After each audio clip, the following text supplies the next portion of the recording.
জীবনে কখনো সেভ করিনি।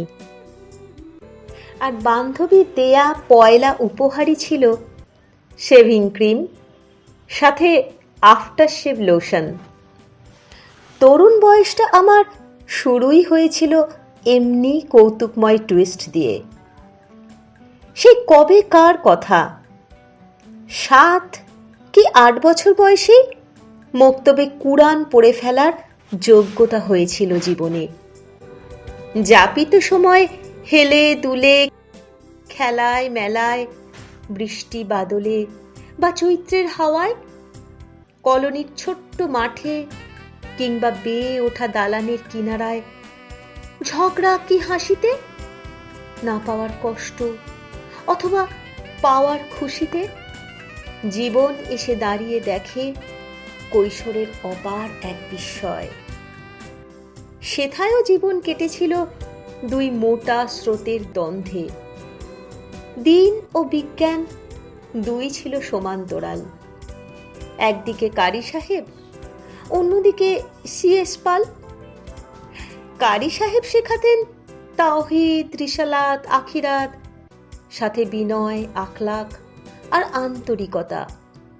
চন্দ্রশেখর শেখাতেন জীবনের দ্বন্দ্ব, ভালো মানুষের মুখোশ, সাথে তর্ক ও প্রশ্ন করার নির্বিকার সাহসিকতা। তবে সিএস দিয়েছিল অধিকার, তার পুরো বইয়ের আলমারি পরিবার। এভাবেই আমি ধর্ম শিখি, অধর্মকে জানি এবং পেতে থাকি ভণ্ডামির পরিচয়। সাথে ছিল সাহিত্যের রস, আবেগ, আক্ষেপ, সহানুভূতি, প্রতারণা, প্রেম এবং ভয়। সেই 23 বছরের কঠিন দোলাচলে সেই রকম গভীর এক রোম্যান্স এসেছিল বেশ দুলকি চালে।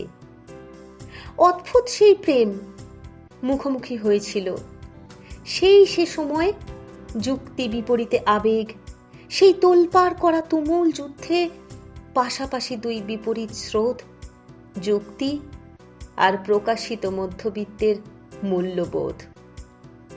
তাহারও বেশ বেশ পরে সময় হাসে জীবনের অগোচরে, ঘিরে ধরে বৃত্তাকারে ওই নোহোয়ার যুবকটিরে। হয়তো বিরতি ছিল জীবন সে নাটিকায়, অথবা ভালো ছিল উভয়ের আঙিনায়।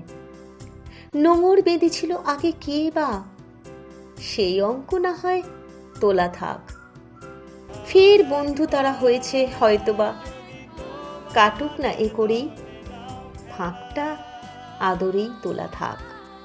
বন্ধু তোমায় গান শোনাবো।